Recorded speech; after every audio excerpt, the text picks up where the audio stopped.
Olá pessoal, sejam bem-vindos a mais uma aula de cibersegurança a respeito de redes. Bom, nessa aula nós vamos abordar conceitos a respeito do protocolo TCP. Vamos compreender o que é, sua importância nas redes e conhecer suas principais características.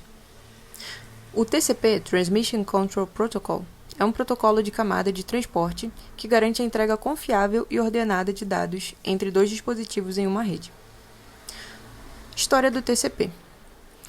Desenvolvido na década de 70, Vint Cerf e Bob Kahn, tornou-se um padrão com a publicação da RFC 793 em 1981. Evoluiu para suportar novas tecnologias e necessidades da internet. As características do TCP incluem conexão. Ele estabelece e mantém uma conexão antes de enviar dados. Confiabilidade. Ele garante que os dados cheguem corretamente ao seu destinatário. Controle de fluxo. Ele gerencia a quantidade de dados enviados para não sobrecarregar o receptor. Controle de congestionamento.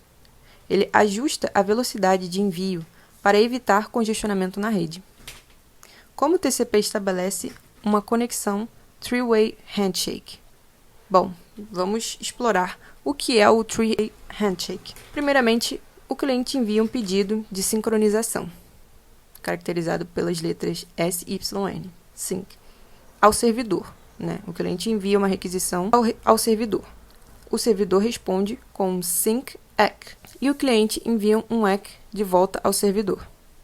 Vamos explorar um diagrama para entender melhor como isso funciona. O Three-Way Handshake é um processo pelo qual uma conexão TCP é estabelecida entre um cliente e um servidor. Ele garante que ambas as partes estão prontas para a comunicação e acordam sobre os parâmetros da conexão. Vamos a uma explicação detalhada desse processo. Bom, no estágio inicial, antes do handshake, os dois dispositivos, cliente e servidor, não têm uma conexão estabelecida. O cliente deseja iniciar uma conexão com o servidor. E aí vamos à primeira etapa, o envio do SYN, que é caracterizado pelas letras S, Y e N. Significa Synchronize Sequence Numbers. O objetivo é fazer com que o cliente envie um pacote SYN para o servidor. Esse pacote inclui um número de sequência inicial que o cliente sugere para começar a comunicação. O conteúdo do pacote SYN é um número de sequência, sequence number, um valor arbitrário escolhido pelo cliente. Por exemplo, sec igual a x. Poderia ser literalmente qualquer valor. É apenas para haver uma identificação entre ambas as partes e confirmar o recebimento e a estrutura com que os dados vão ser compartilhados.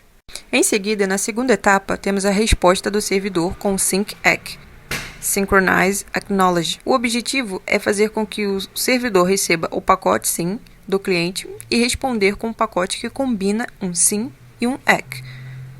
O ACK, no caso, é como uma confirmação, certo?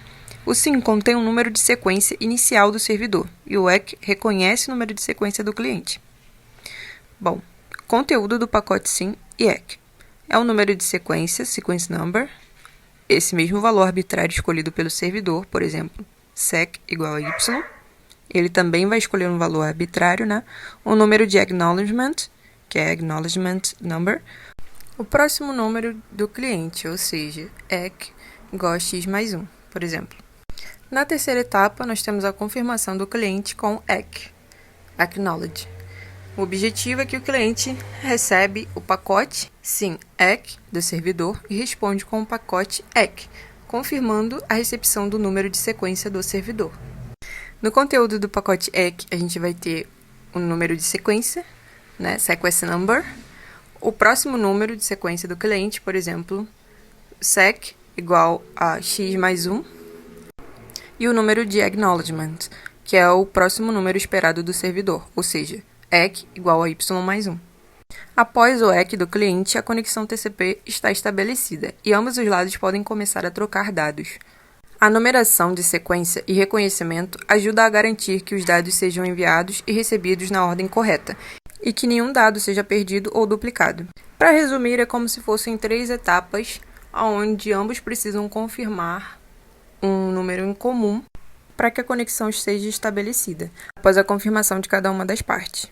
A importância do three-way handshake é a confiabilidade, que garante que ambos os lados estão prontos para a comunicação, a sincronização, que estabelece os números de sequência inicial para a transferência de dados, e o controle de fluxo, que ajuda a gerenciar a quantidade de dados que pode ser enviada sem ser confirmada. Agora partindo para a transferência de dados com o TCP. Como funciona? Bem, os dados são divididos em partes menores, chamadas de segmento. Cada segmento é enumerado e enviado ao destino. O destinatário confirma a recepção de cada segmento. Um exemplo dessa transferência, a gente tem aqui, segmento 1, número 0, EC 1. Segmento 2, número 1, EC 2. EC, número 2, EC 3. A finalização de conexão, four-way handshake. O cliente envia um pedido de finalização, FIN, ao servidor. O servidor responde com um EC. O servidor envia um FIN ao cliente. O cliente responde com um EC. Nesse diagrama a gente consegue observar melhor como é que funciona o four-way handshake. Bom, depois disso a conexão é finalizada. Em seguida nós temos o controle de fluxo e congestionamento. Controle de fluxo. Temos no controle de fluxo uma janela deslizante, que define a quantidade de dados que podem ser enviados antes de uma confirmação. Em seguida, temos o controle de congestionamento. Dentro do controle de congestionamento, nós temos o Slow Start, que começa com uma pequena quantidade de dados e aumenta gradualmente. Temos também o Congestion Avoidance, que aumenta a taxa de envio de uma forma controlada. Em seguida, temos Fast Retracement e Fast Recovery, que são mecanismos de detectar e corrigir rapidamente perdas de dados. Segmentos no TCP e estrutura de cabeçalho. Bom, formato de segmento no TCP, nós vamos ter os campos do cabeçalho, onde vamos encontrar os portos de origem e destino, que identificam a comunicação. Vamos ter os números de sequência, que identificam a ordem dos segmentos. O EC, que confirma os dados, o recebimento, dos dados.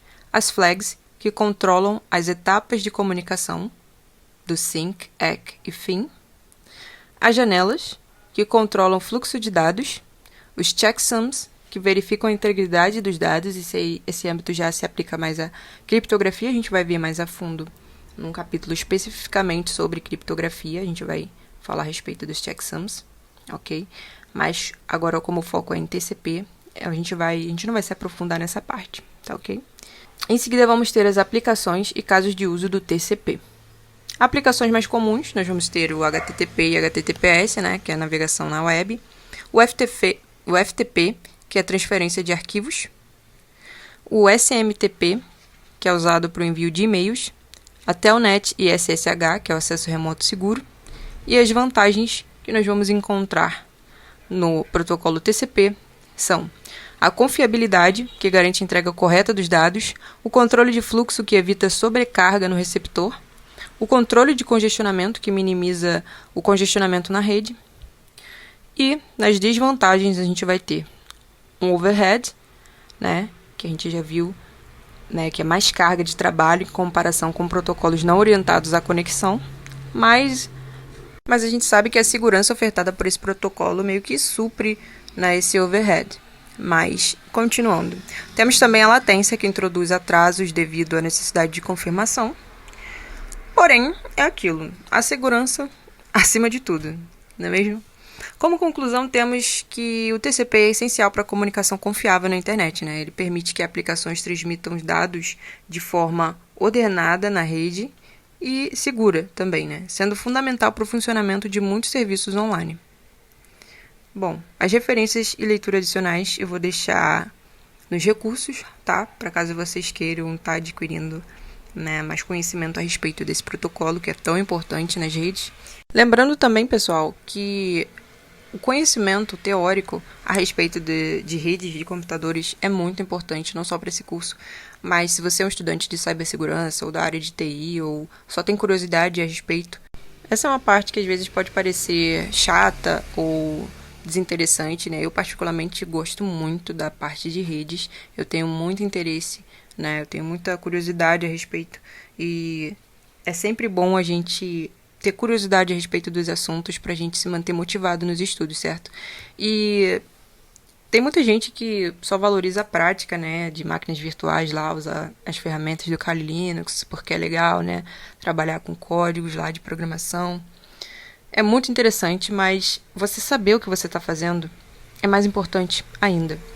Você saber como funcionam exatamente os protocolos, como funciona cada uma das regras, cada uma das diretrizes, cada um dos parâmetros e os padrões, você saber identificar e ter certeza do que você está fazendo de forma correta, né, concisa, você saber o que você está fazendo realmente, né, saber o que está acontecendo por trás de cada comando que você dá, isso é muito importante, isso é crucial e é isso que eu vou te ajudar a adquirir esse conhecimento, esse nível de conhecimento, você ter clareza em tudo que você estiver fazendo. Então, é muito importante você manter o foco nessa parte da aula teórica, para quando a gente for mais à frente no curso, aplicar isso na prática, você já ter bastante clareza, né, e mais facilidade de entender tudo que a gente vai estar fazendo.